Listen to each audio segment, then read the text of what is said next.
Night in Soho is a new psychological horror movie written and directed by Edgar Wright. This movie starring Thomasin McKenzie and Anya Taylor-Joy. Yep, getting a horror movie that was released over Halloween weekend conveniently.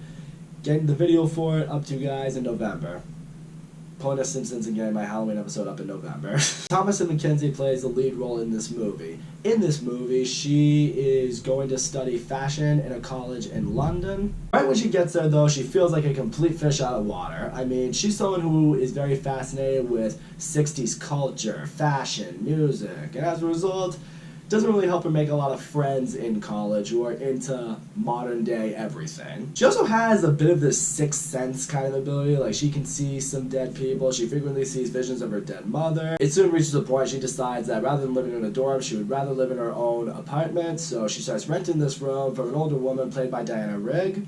Once she enters this apartment, every single night when she goes to bed, she has these dreams of her being in 1960s Soho, where she sees everything from the perspective of a young, aspiring singer played by Anya Taylor-Joy. And each dream she has each night gets a little more darker, more mysterious, more creepy, more disturbing, and they all start to drive her a little bit mad. Edgar Wright is easily one of my favorite directors and writers working today. I don't think he's ever made a movie that I've really disliked. I love the Cornetto film trilogy, Scott Pilgrim vs. the World, Baby Driver, they're all great. He creates very memorable characters, has some of the most well-written dialogue I've seen in movies, and what I've always appreciated with his movies is they're unique.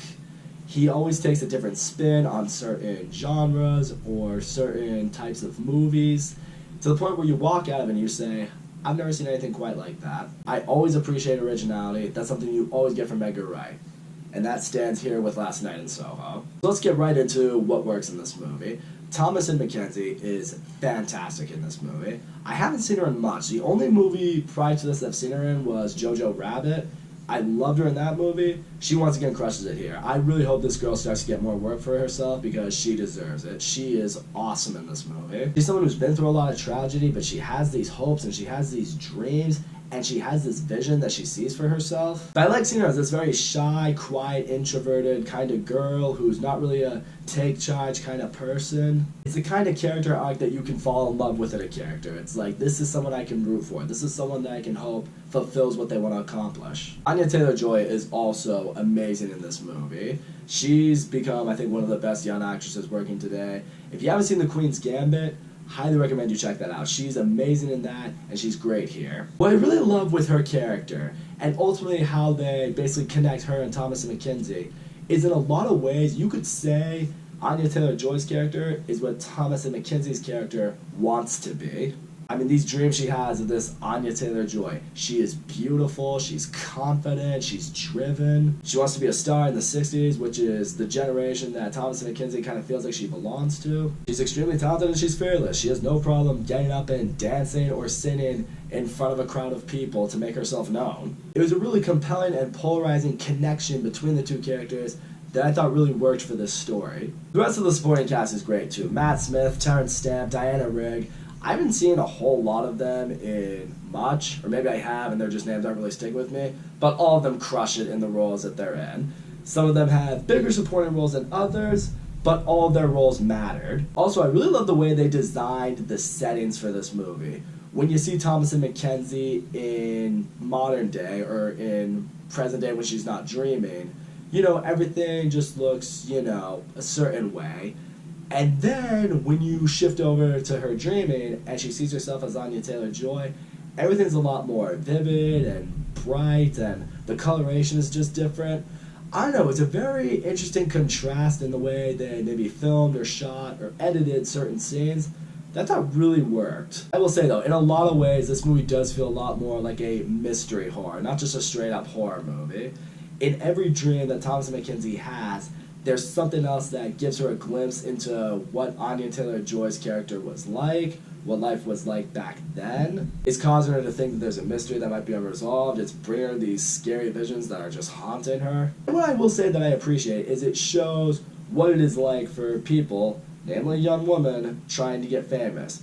You see these visions, they have their dreams, they have their hopes of wanting to be this, and then soon enough they get swept up in a lifestyle that they can't really get out of, their fault or not their fault, and it kind of just withers them away. This movie just illustrates there is a lot of evil in the path to fame, and getting out of that is not easy. If there are any flaws with this movie, I will say this. This is a horror movie, and I will say this is also a very different genre for Edgar Wright. This is not something he's really used to doing. I mean, every other movie he's done before was either a comedy or a movie that had comedy in it, that had some lightheartedness in it. This movie doesn't really have that. This is pretty much a straight-up horror movie, minus the, mystery element that goes into it. As a result of that, I'm not going to stand up here and say that Edgar Wright wasn't out of place, like he can't do it. He can. This is a very good movie. But I will say, as far as the horror elements go, the movie doesn't really scare the shit out of you. Or at least it didn't really do that to me. There are definitely moments that are intense, that are creepy, that are disturbing, but there's never a moment that just had me completely white-knuckling it, on the edge of my seat, freaking out or anything like that. It didn't really have the Quiet Place Part 2 level of effect on me when I'm comparing, other horror movies from this year. Horror movies to a level, you have to judge them on what level they affected you, scared you or disturbed you or anything like that. The movie didn't quite get me to a level that I know movies can get me to. For me, there were also a few areas in the movie when it came down to the mystery and things that go on to Thomasin McKenzie in these dreams that she has, how much they directly relate to her in real life. There are a couple moments here and there where something happens to Anya Taylor-Joy in a dream, and in real life, Thomasin McKenzie now has or shows signs of something that happened to Anya Taylor-Joy in her dream. Now, she's seen things from her perspective, so it could be one of those that's her seeing it from that perspective. But it has to make you wonder, it's how could that happen to her if it was just in a dream? I don't know if it's a Sixth Sense kind of deal that her character has, but it was an area that was never really clarified, and I kind of wish that it was. I will also say, in the final act of this movie, when the mystery is finally revealed, if you're paying attention, which I was, there's a moment where something is revealed about a certain character that officially reveals or unfolds what the mystery was, solves it, and it's meant to be a holy shit moment. I feel if they took that little moment out of it, if you've seen this movie, you know what I'm talking about. If they took that little moment out of it, then it would have been a lot more shocking and maybe jaw-dropping for, the reveal to happen. Because, and who knows, maybe you are one of those smart people who figured it out well before the ending happened.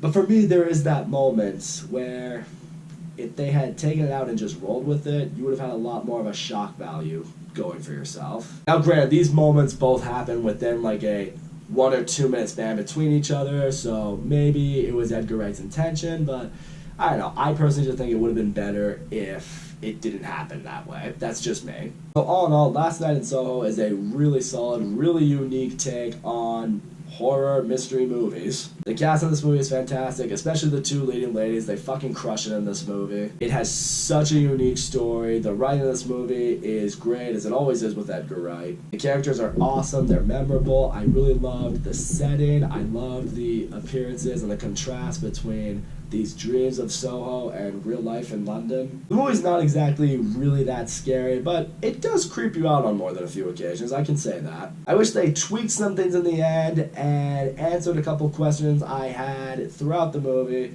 but in the end, I had a very good time with this movie, and Edgar Wright shows that he's got a wide range under his belt. I can't wait to see what he does next. So that's all I gotta say, guys. Thank you so much for watching my video, and as always, don't forget to leave a comment, like, subscribe. I'll see you all next time.